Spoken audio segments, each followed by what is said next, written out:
Good afternoon, potential investors. My name is Frankie Padone. Joining me are my colleagues Anna Davies, Davis Olson, Clay Colin, and Christopher Connor. We are a group of business consultants working together to help make the decision for a local American company on whether or not to work in South Africa or not. Now, we'll start with Anna, who will be talking about the culture of South Africa, move on to Davis, talking about the geography, Clay, who will mention the restrictions of working in South Africa, Chris, who will talk about the economy, and I'll wrap it up by talking about market differences. If you could please hold all questions until the end of the presentation, we'll have time for about 3 questions. Thank you. Moving on to Anna. So as Frankie said, my name is Anna and I'll be discussing the culture of South Africa. I have currently been living in South Africa for the past 7 years while studying South African culture for the past 5, and I have a degree in African history. So today I'm going to be discussing the general culture of South Africa, how it affects the business culture, and then some business etiquette associated with the country.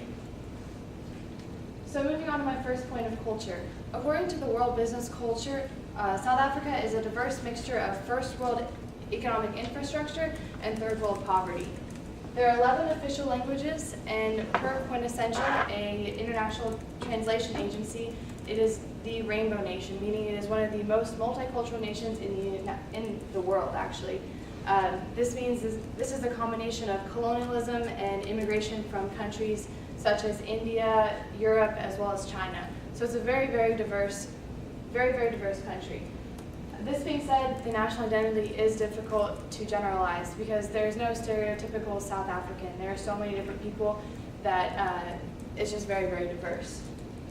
So moving on to my second point, that being said, there are a lot of ethnic and racial divisions, and this means that it's difficult to form teams. You have to learn who cooperates with who will work with you in order to be most successful. So according to Shiamar, this is critical to understand in order to be successful. You have to adapt your business management in order to be able to work with all different kinds of people. So that being said, with teams, you must learn the local knowledge and also understand how the people interact with each other. The common language is English, so this is easy to kind of communicate with everyone. However, the accent is strong, so it is sometimes hard to follow. Moving on to my last point of business etiquette. Business etiquette in South Africa is similar to the United States. They share some of the same principles, such as being on time, dressing appropriately in business professional attire, and then building long-lasting relationships through business. Some specific examples are they address people on a first-name basis. This means they do not use Mr., Mrs., Doctor, anything of that sort of. They use backslapping or firm handshakes as a form of greeting. And as a foreigner, if you tend to back off from these encounters, then you kind of come off as aloof and I guess not as knowledgeable because you aren't comfortable with their culture. Women do play a minimal role in business. This is something to take into account when considering who goes to actually do business in South Africa, because men and women are not viewed equally in business there. And last, they prefer face-to-face meetings. This is as opposed to other interpersonal forms of communication, such as telephone, email, and letter writing. So this is another thing to consider when communicating with South Africans. So this being said, today I discussed the general culture of South Africa, how it affects business, and then also the business etiquette of South Africa. Thank you, and now I'll pass it on to Davis, who will discuss the geography. Hi everyone, as Anna said, my name is Davis Olson, and I'm going to talk to you guys a little bit about the geography of South Africa. I'm going to talk to you about where South Africa is in the world, the climate of South Africa, as well as the access to air and seaports. And to start things off, my first point, South Africa is located at the tip of Africa and is bordered by the Atlantic and the Indian Ocean, as well as the countries Namibia, Mozambique, Zimbabwe, as well as Botswana, in addition to Swaziland. It's the 25th largest country in the world according to land area, and according to South Africa, the demographics of South Africa, there are about 53 million people living in South Africa. moving along, the climate in South Africa is, they're known for their sunshine, so it's very sunny, very subtropical location. It's, because it is above sea level, the temperatures tend to be a little bit lower than other countries at that latitude, but for the most part it's very dry, a very dry climate, and not a whole lot of rain. Moving on to my third point, I forgot to mention, you guys, the average rainfall there is about 464 millimeters a year, and that, like I said, it doesn't rain, so that's not a lot. Moving along to my third point of the access to air and seaports. Most of the airports in South Africa are owned by this company called the Airports Company of South Africa, and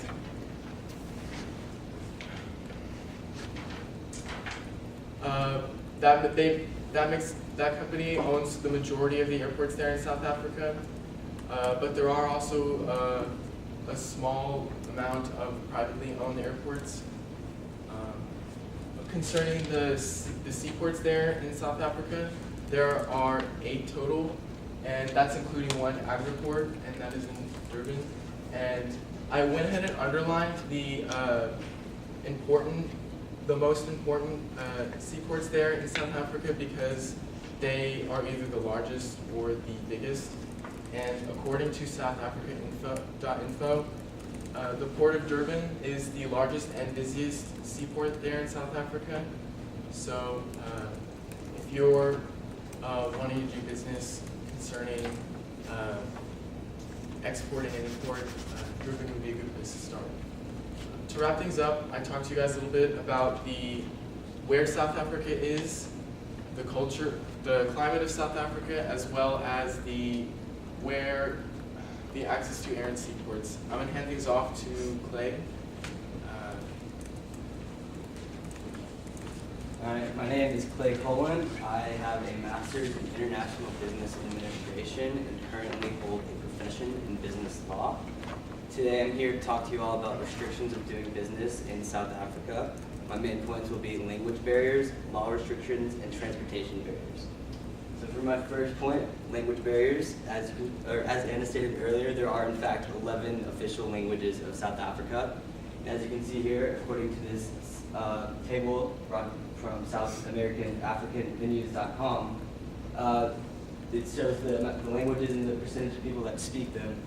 Zulu holds 22%, Hausa is 16%, Afrikaans 13.5%, English is about 10%, Northern Soho is 9%, Swana is 8%, Sotho is 7.5%, Tsonga 4.5%, Swati 2.5%, Venda 2.5%, and Ndebele, which is 2%.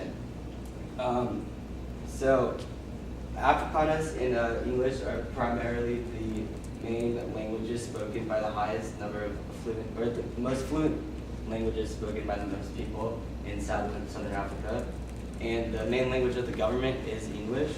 So depending on where you want to open up your business, you might want to consider getting a translator so you don't insult or say the wrong things in the location that you are opening your business.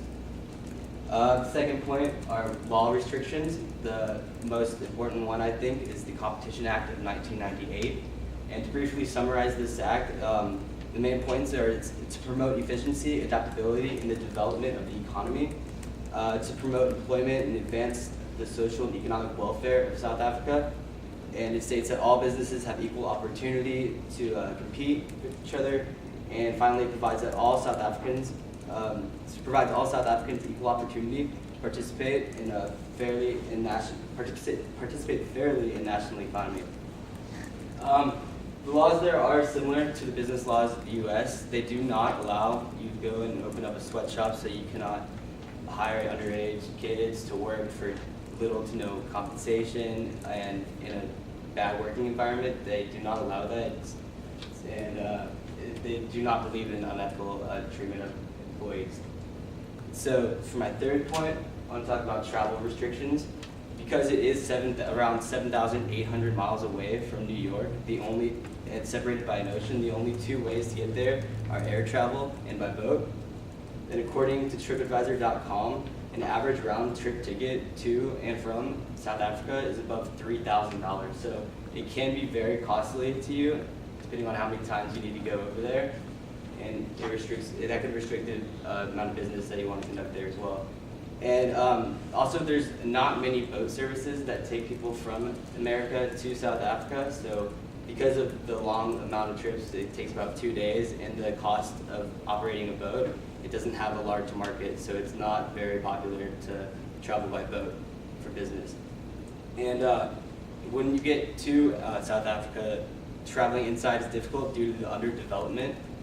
According to worldtravelguide.net, South African railway network is sadly underdeveloped, and there's little cohesion between neighboring countries that make traveling by train unfeasible. So it's not practical to travel by train there, it's practical to travel by car or by foot. So to wrap up what I said, I talked about language barriers, I talked about law restrictions, and then finally transportation restrictions.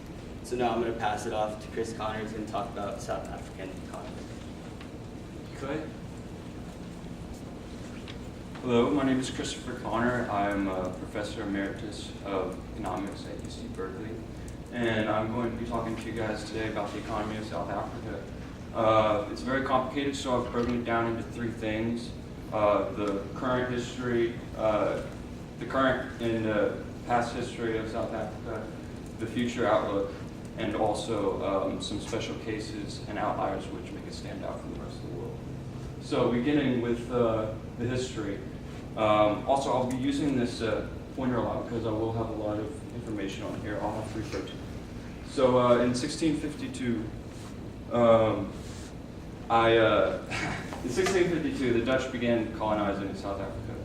And at first it was purely agricultural for the next 200 years. The economy didn't officially begin until they introduced currency.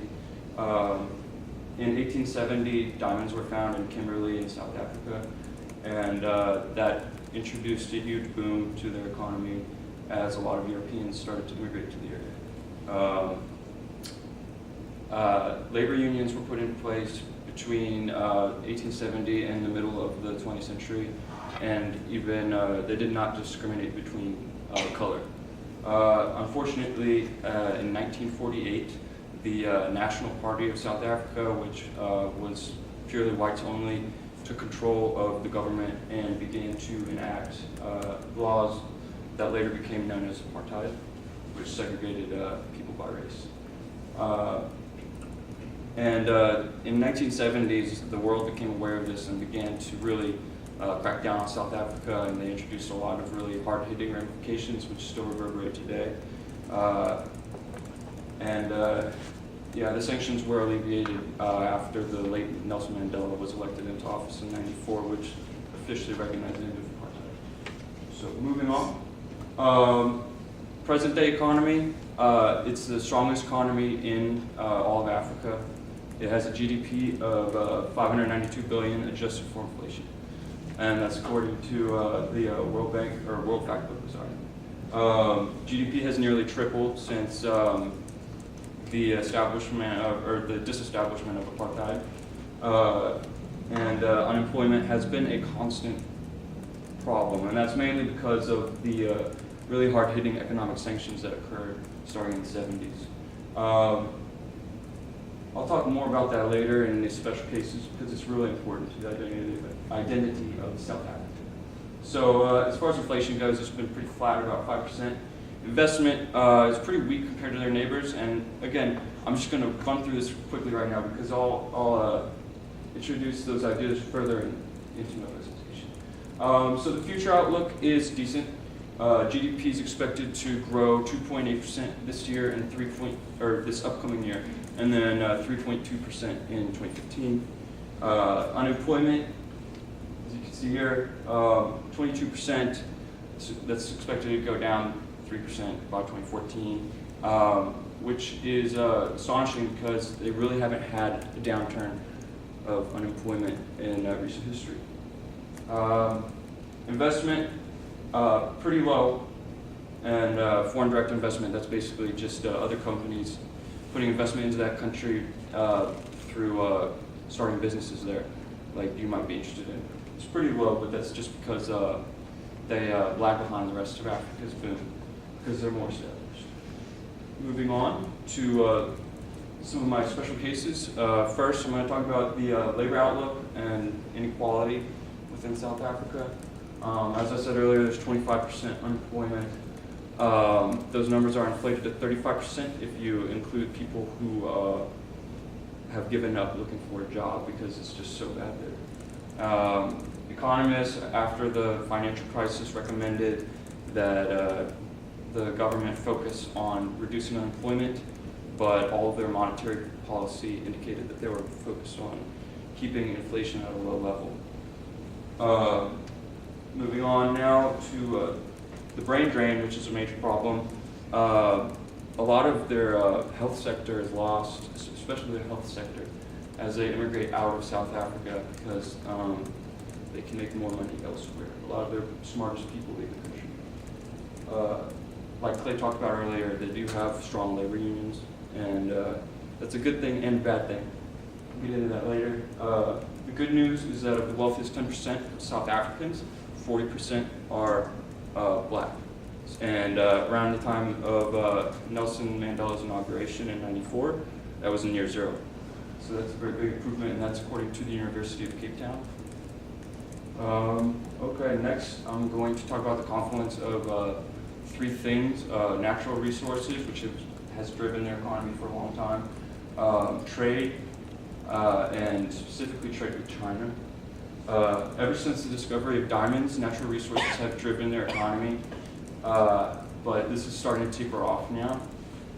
Still, it makes up 6% of their GDP. That's of 2001, and but it used to be 21% in '94.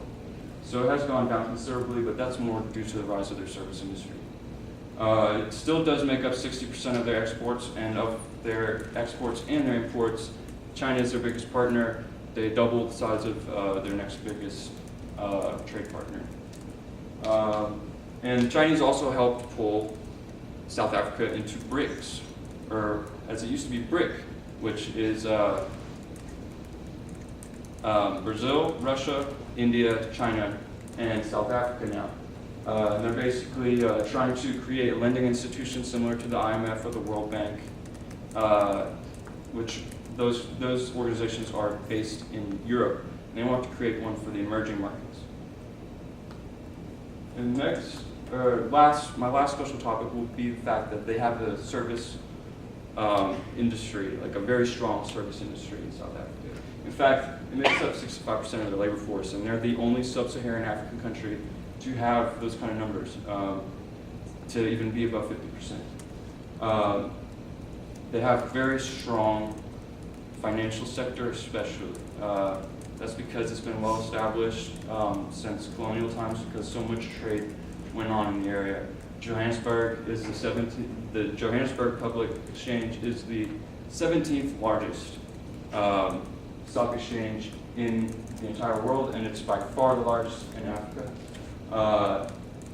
So, to what this means, the high involvement in the service industry, it means that they're less volatile, they're less subject to the boom that most of Africa and their neighbors have been experiencing recently, because they're more developed, they're ahead of the curve.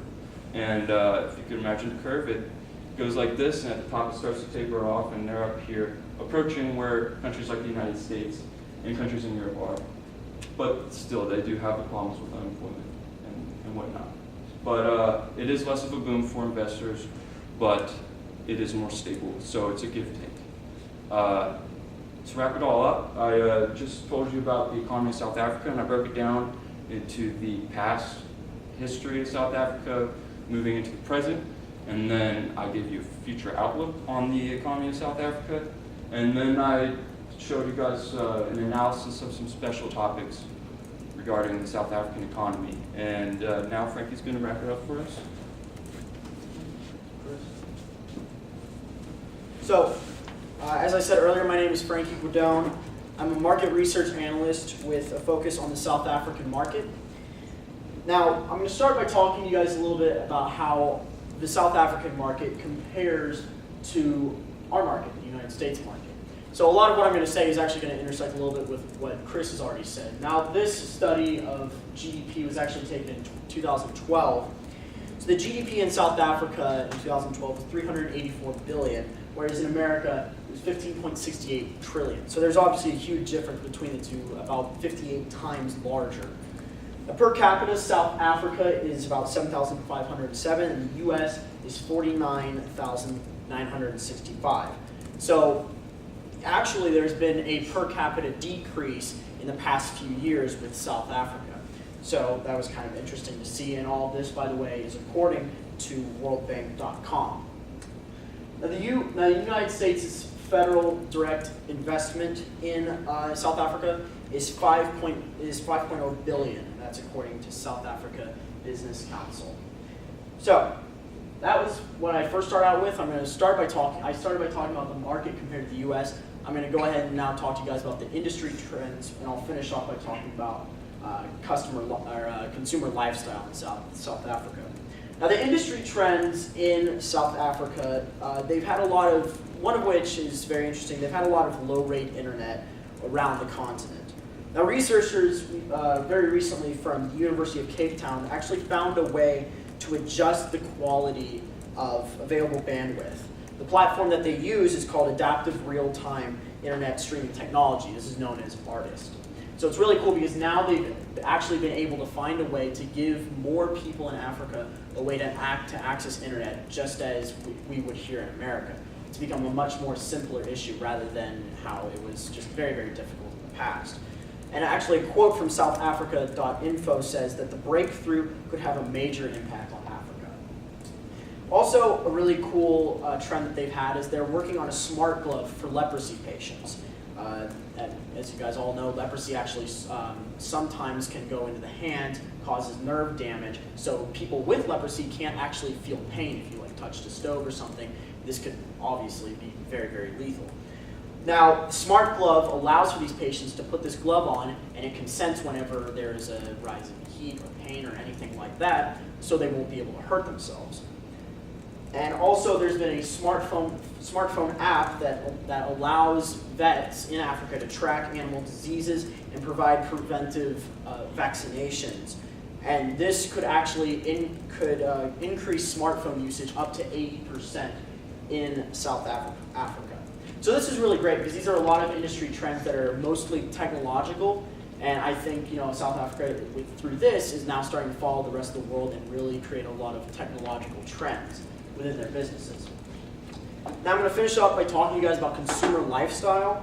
Now, since, as Chris was talking about earlier, since the apartheid, South Africa has one of the highest levels of income inequality. Then, obviously, there was the worldwide recession in 2009, which even dug in deeper into this recession that they're in.